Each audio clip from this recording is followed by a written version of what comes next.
Yes. Yes. Yeah, I'm gonna rock and roll and so similar to this. No.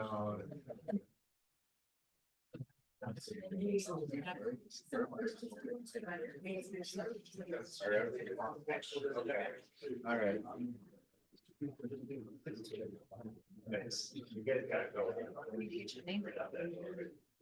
Second time I've sat in these in a month. I've never sat in one of these before. Comfortable. Yeah, very comfortable. Take this. I fall asleep. I'm sorry. Sorry, Chief. That's it. Morning. I'm Chief Scott Lawless, Fire Chief, City of Plattsburgh. Been employed with the city since 1998. This is the first time that we've ever done something like this. I think it's long deserved, and long coming, well deserved.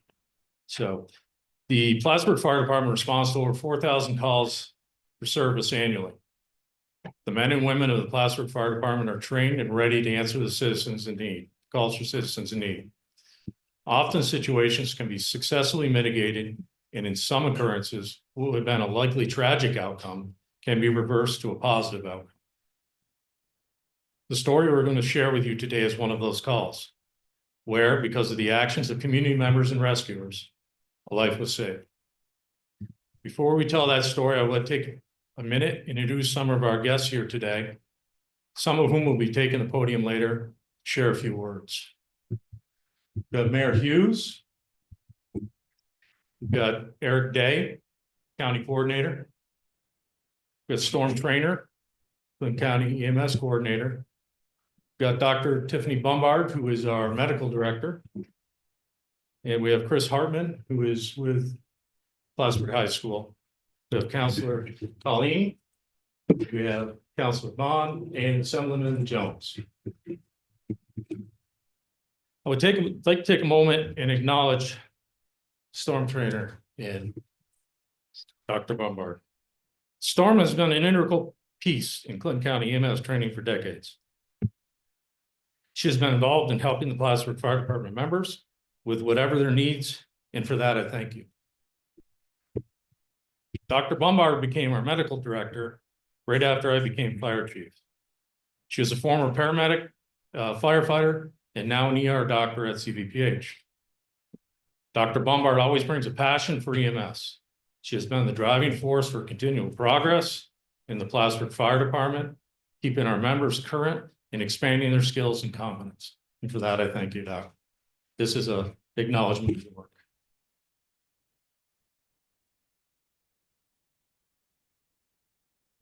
I would like to introduce Assistant Chief Chris D'Angelo, who will be telling the story of this event.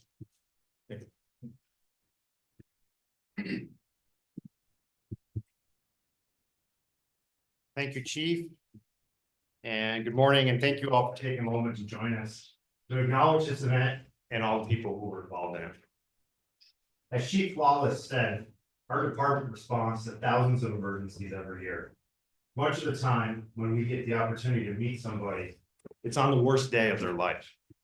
Unfortunately, statistically, most of the severe calls we go on, when we arrive, does not have a pulse and is not breathing, they do not conclude with a happy ending, despite all the hard work of our crews. However, it is not uncommon for our EMTs to obtain, after treating the victim, what we would call ROSC, return of spontaneous circulation, which means the patient has a pulse and he's either breathing or attempting to breathe with or without our assistance. Sometimes the heartbeat that is able to return can last for hours, can last for days, or it can last for weeks and even sometimes years. Even the opportunity to give a loved one time to come to the emergency room to say goodbye can be an unlikely victory. We're not able to hold a press conference for every one of those calls, for every CPR reversal we are involved with. We're not able to mention the name of every 911 dispatcher who has taken the frantic calmed the caller and has given CPR instructions over the phone. We cannot today mention the name of every bystander just going about their day who has found themselves in the midst of a chaotic situation and has jumped in to help. We can't mention every first responder who has arrived at a scene and given their all to help the person involved. We cannot acknowledge every doctor, every nurse, and every healthcare provider who would provide continued care to allow these victims to return to a somewhat normal life. So before I tell our story today, I'd like to acknowledge and thank each and every person who has played any role in the attempt to help a person in need, especially our firefighters and EMTs. They do this work day in, day out, and would never expect to be acknowledged for it. I'm very honored to be able to tell this story today. I was planning on attending the football game that evening, and when the captain on duty notified the chief and myself what was going on at the field, I just happened to be a few minutes away and I decided to head right there. I arrived just as the team of bystanders and rescuers were packaging the patient and moving him to the ambulance. So as I tell this story, this is from first-hand recollection. Also, I've known the victim for several years. Quite often we would share some morning conversation over a cup of Stewart's coffee about what other topic? High school football. The evening of November 8th, 2024 was a cold Friday night.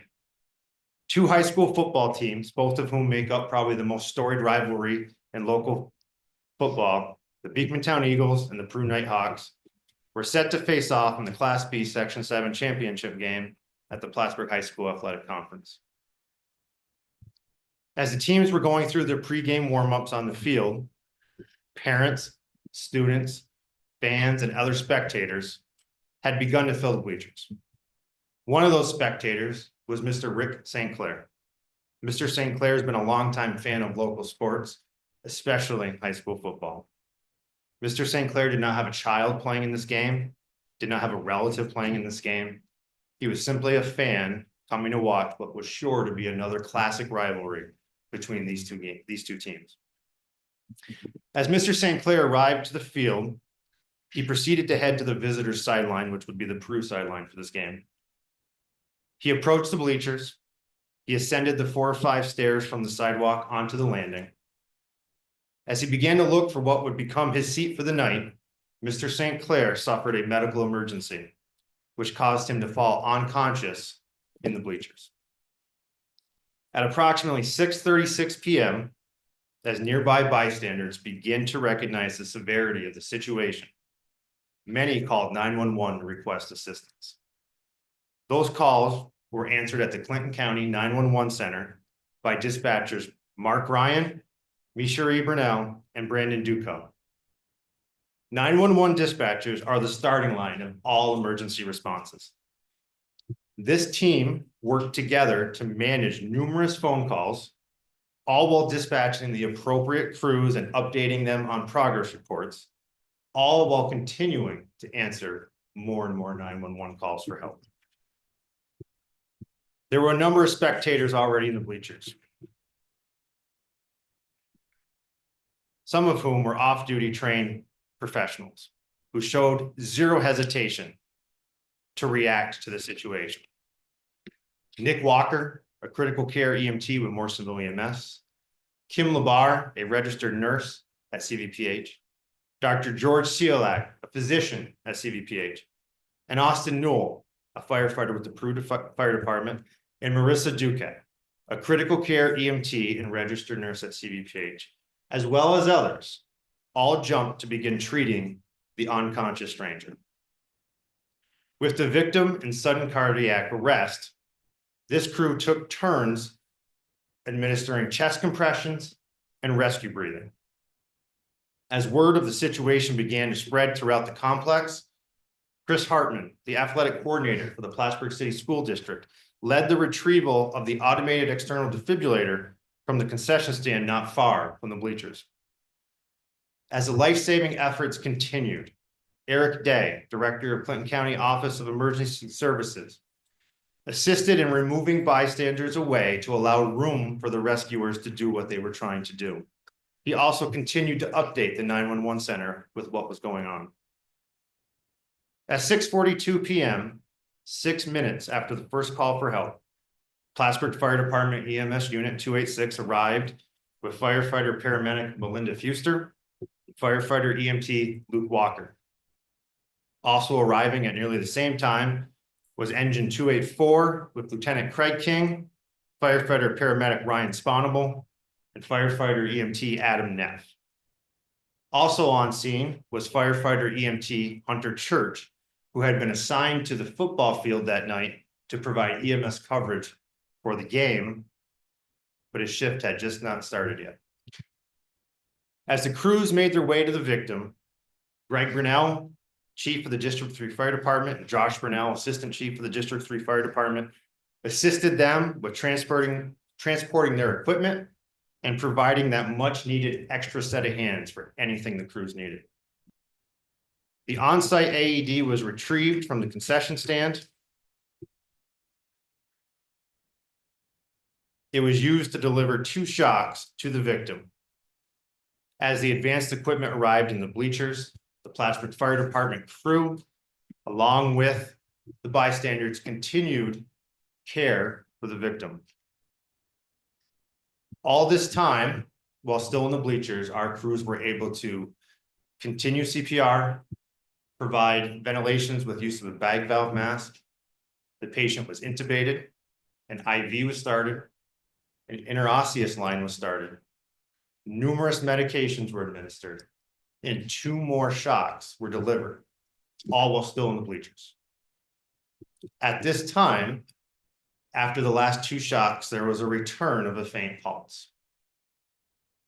The victim was then loaded on the stretcher and into the ambulance and brought to the CVPH ER, treated by our crews and also Marissa Duquette, who rode with our crews and continued to provide advanced life support throughout the transport. When the victim arrived at CVPH, he had a pulse and he was turned over to numerous healthcare workers, doctors, nurses at the emergency room, who would continue his treatment for what would then become days, weeks, and months. After much hard work and therapy, ladies and gentlemen, I'd like to introduce to you cardiac arrest survivor, Mr. Rick St. Clair.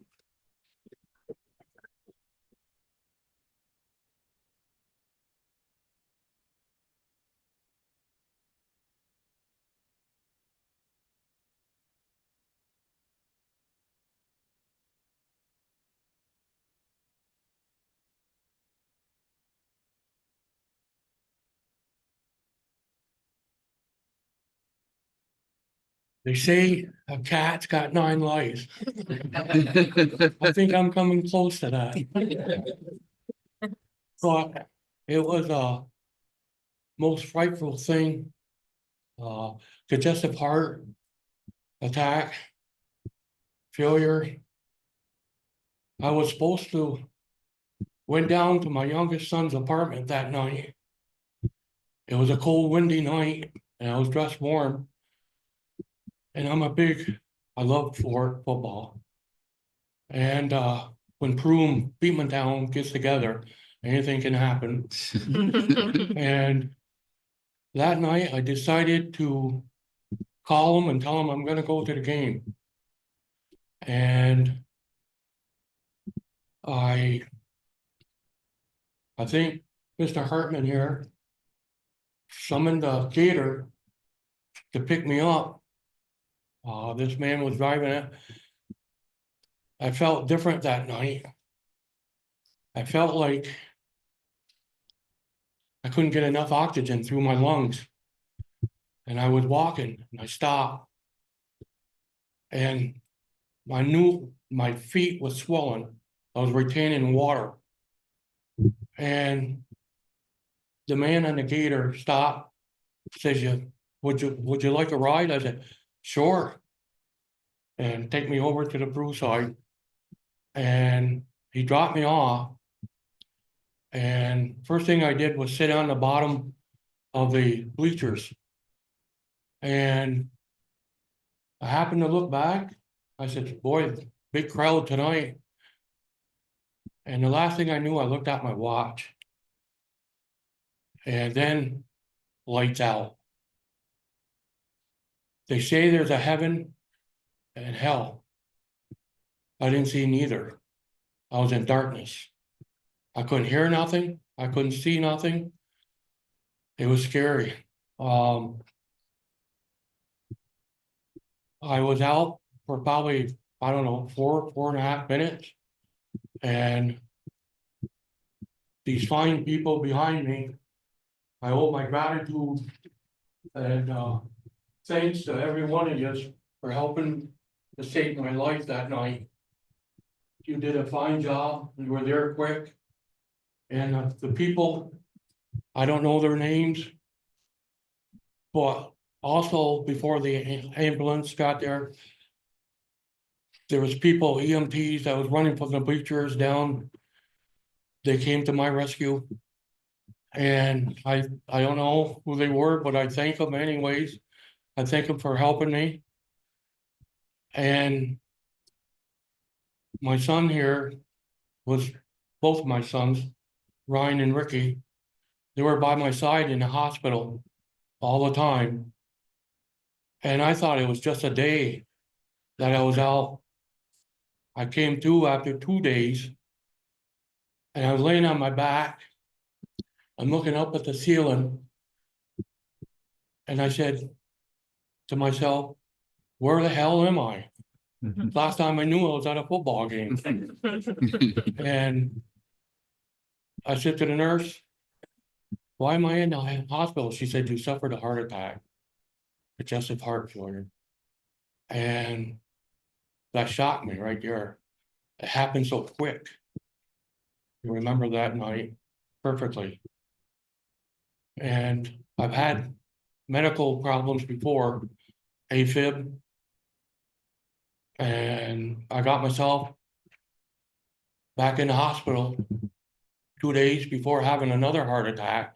That was June 17th, 2017. And the doctor said if you would have waited, this was on a Thursday, you would have waited till Saturday, you wouldn't be on earth. And finally, when my youngest son, when I went through a lot of work, I went through a lot of therapy, and I worked hard to get myself back. And I'm embarrassed to say this, but my weight at the time was 365 when I had my congestive heart failure. I have a hard problem keeping my pants up because I lost 75 pounds out of it. And I worked very hard. My grandson,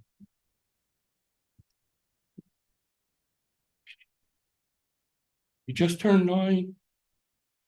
He was 8 years old at the time. He thought I was going to die. And he woke up middle of the night crying, thinking I was going to die. And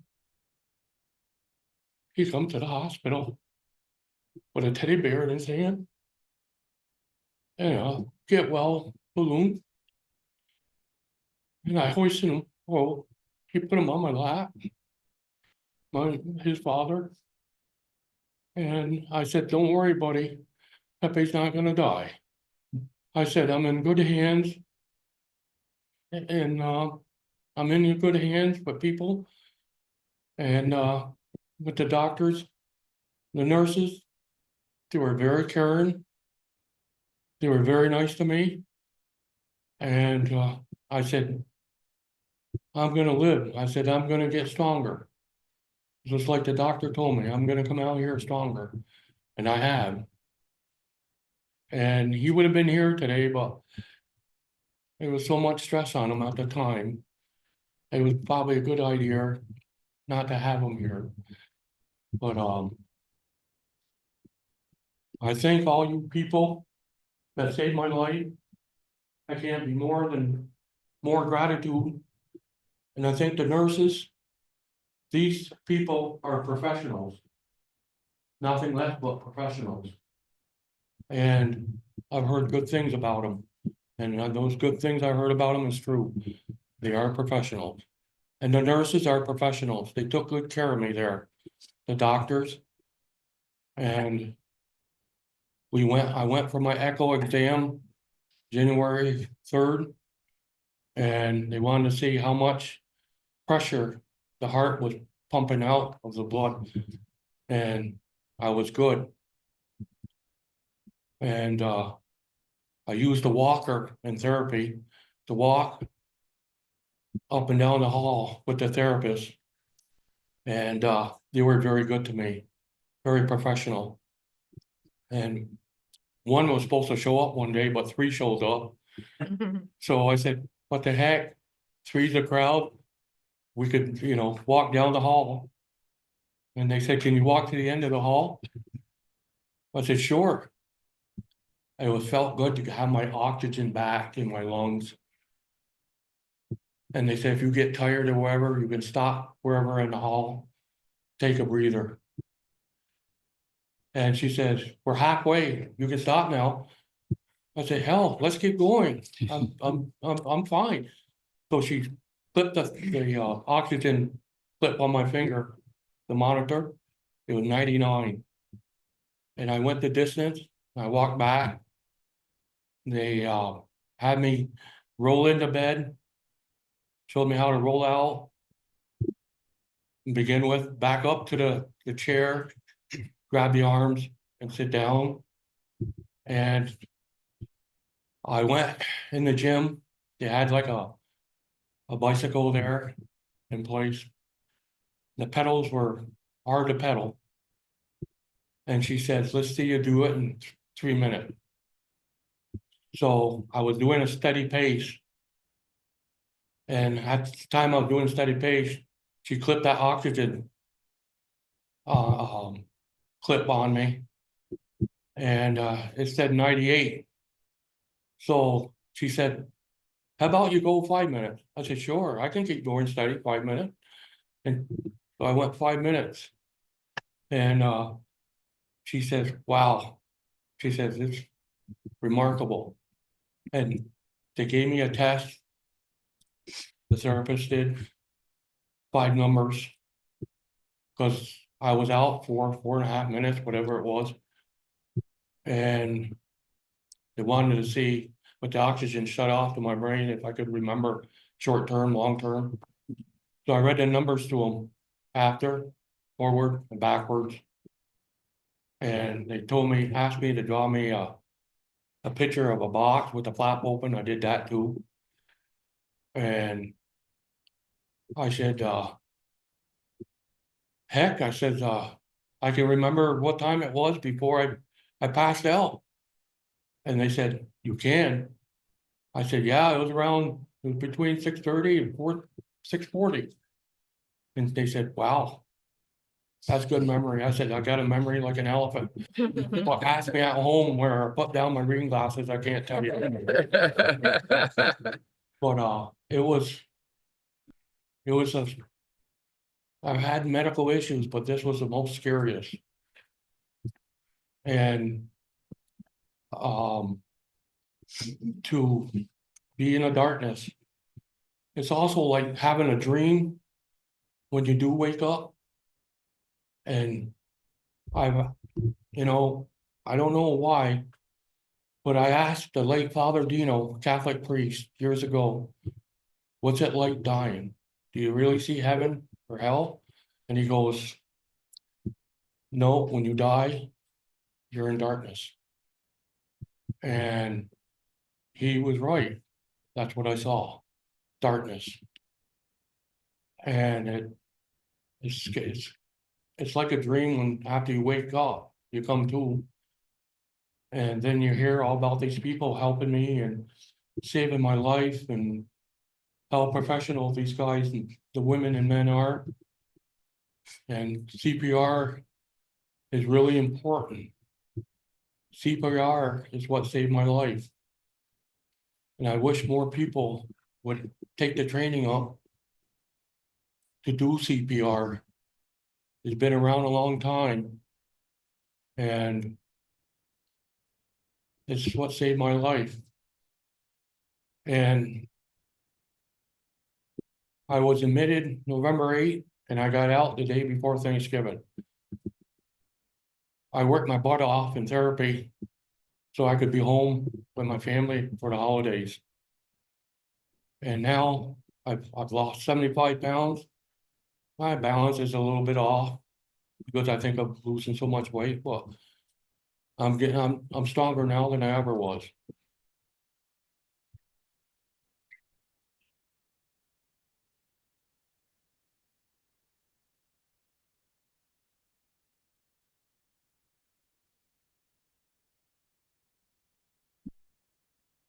Thank you, Mr. St. Clair. I'd like to call up a few of our guests today, from some different agencies that are gonna say a few words. First, Chris Hartman from the Plattsburgh City School District, who was there that night. He's the athletic coordinator and a teacher with the school district. We work hand in hand with Mr. Hartman as our agency provides EMS coverage for the football games and many of the sectional playoff games that occur at his complex. So, Mr. Hartman.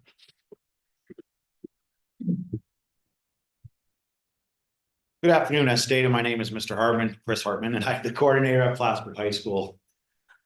That night, I first ran into Mr. St. Clair in the parking lot, and he said, I got a flip phone.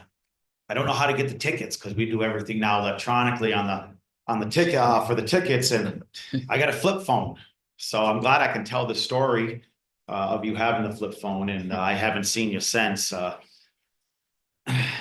It was scary. I kept in touch with Ricky, constant messages and things like that. And I'm happy to see your truck move on our street. All right. One story I shared with Ricky was there's a couple times I live on Palmer where I'm coming down and this guy in a gray truck kind of just pulls out in front of me without looking, and you can pull out anytime you want. But on behalf of the Plattsburgh City School District, I want to take a moment to express my heartfelt gratitude for the courageous volunteers and the availability of an AED and the swift response from the Plattsburgh City Fire Department on the night of November 8th, 2025. As the athletic coordinator for Plattsburgh City School District and the football site supervisor that evening, I witnessed firsthand how critical these elements are in emergency situations. My background as a veteran coach has made me acutely aware of the importance of CPR and having an AED accessible. I am thankful that we have made this a priority with our coaches and at our PHS athletic field complex, as it kept Mr. St. Clair alive. The quick response by some of the bystanders in the crowd to start CPR, and then the professionalism and calmness of the first responders made all the difference in ensuring the safety of Mr. St. Clair. Plattsburgh City School District is truly grateful for the support and partnership that we have with the fire department, particularly for providing an EMT at all our varsity home football games. The value that the fire department brings to our community is immeasurable and is deeply appreciated. Mr. St. Clair, nice to see you. Thank you very much.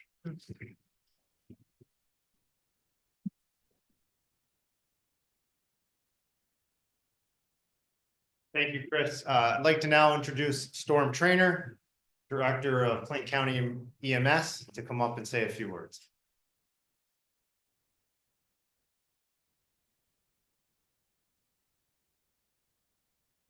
So I am a registered nurse in the emergency room part-time, per diem, whatever.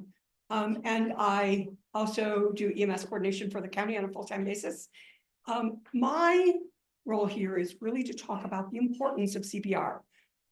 Recognizing the event, which is what happened, calling 911, getting help on the way, starting CPR, having an AED available, changes the outcome for multiple patients.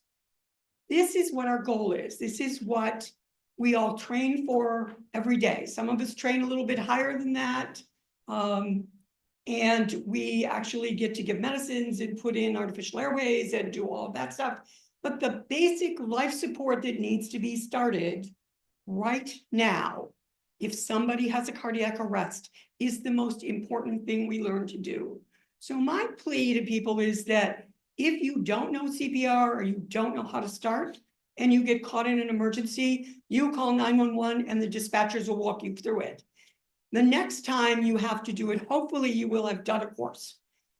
Find a course somewhere in the county, fire department, EMS agency, whatever, my office will teach you CPR, because it is that important to change lives and to keep people going.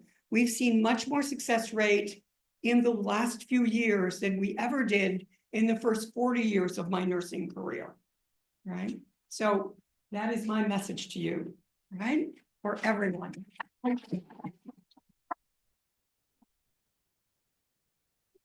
I want to thank the fire department and all of the other rescuers who responded to this. It's not always easy to coordinate this, but they train hard, they work well together, and that also makes a huge difference.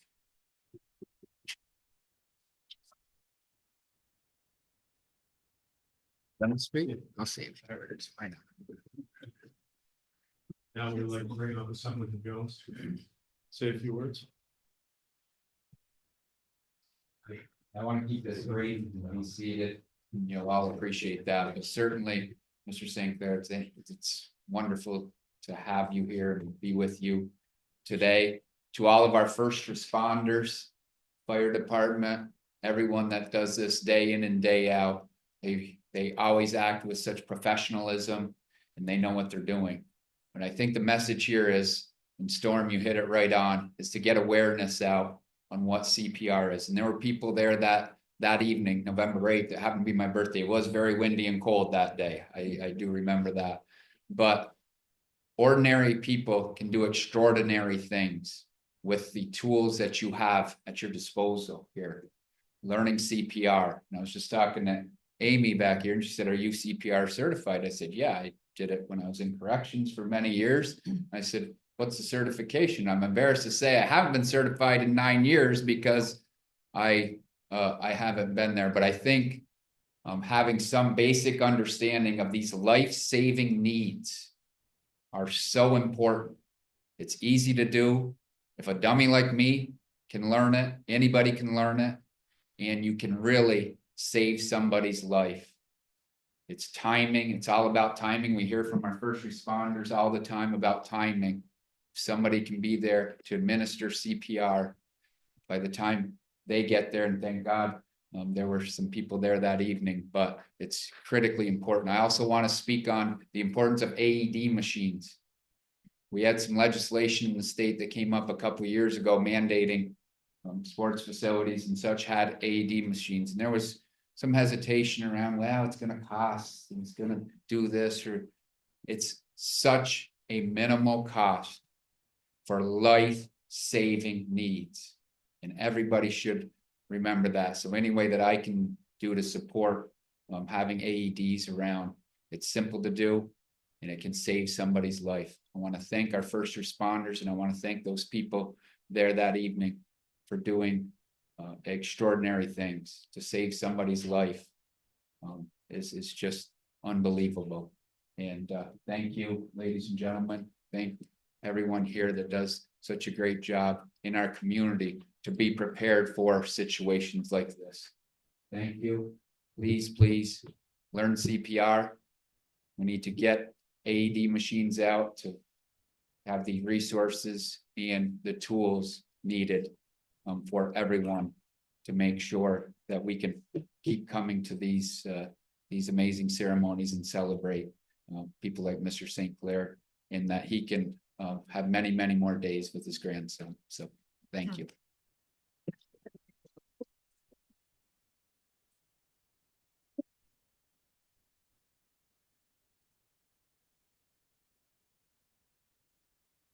Mayor Wendell Hughes has a proclamation he'd like to read at this time. I just want to.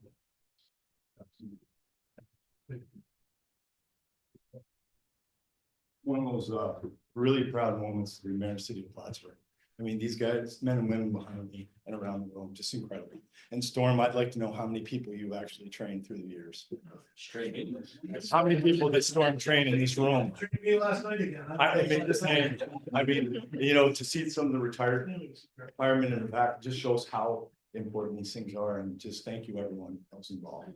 So we did a proclamation for a lot of the folks that were involved. Every one of the firefighters deserve that. We're not gonna, we'll take care of them differently, but whereas CPR training and AED availability are vitally important in our community, and whereas every effort, no matter how small, can contribute to a successful outcome, a powerful testament to the value of preparedness and collective action. And whereas November 8th, 2024, during a high school football game at Plattsburgh High School, an individual suffered a sudden cardiac emergency in the bleachers. And whereas quick thinking by the bystanders and the use of an AED defibrillator played a pivotal role in reversing the cardiac arrest. And now, therefore, I, Wendell K. Hughes, Mayor of the City of Plattsburgh, proclaim this week to be dedicated Bystander and Emergency Responder Week in honor of the brave individuals for their courage and teamwork to save a life. The city thanks and honors these exemplary citizens. I just say thank you. Thank you, everyone that was involved. I mean, this is the definition of the North Country. We're just a resilient community, and thank God, you know, I mean, you can have these events in the mall, and we have people that come up and they know what they're doing. It just makes it so special to live here, and an honor for me to stand in front of you. So, if Billy, would you like to help me hand these out? I think. So I'd like to just call your name, please come up and receive a copy of that proclamation. You know, there may have been more people involved that had done something, and I apologize if we didn't acknowledge you today, but we certainly do acknowledge you. So I'd like to start by calling up Eric Day, Director of Clayton County Emergency Services, Harrison Hobbs, and Mishri Estes to accept the proclamation to the 911 dispatchers that were on scene that night, and all 911 dispatchers.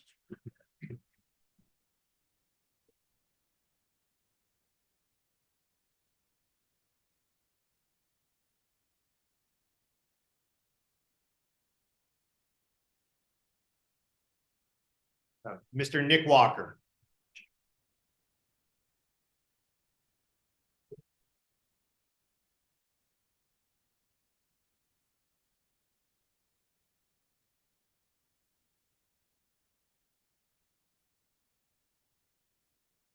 Kim Labar.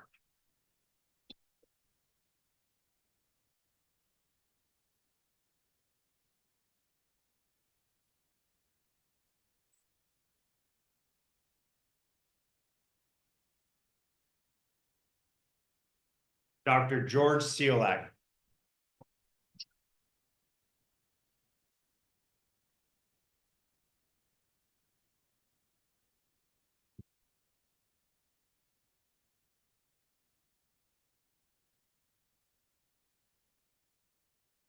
Austin Newell. Not sure if he's here.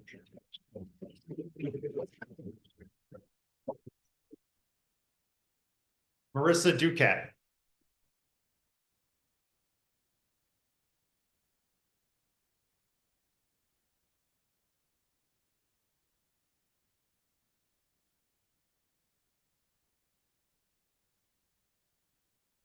Greg Brunel.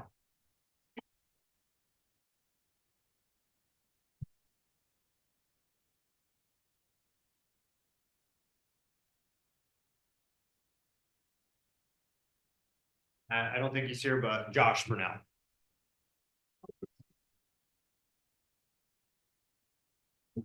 And finally, I'd like to call up to accept a proclamation on behalf of the entire Plattsburgh Fire Department, the fire officer who was in charge that night, Lieutenant Craig King, and the paramedic who was in charge, firefighter Ryan Spano.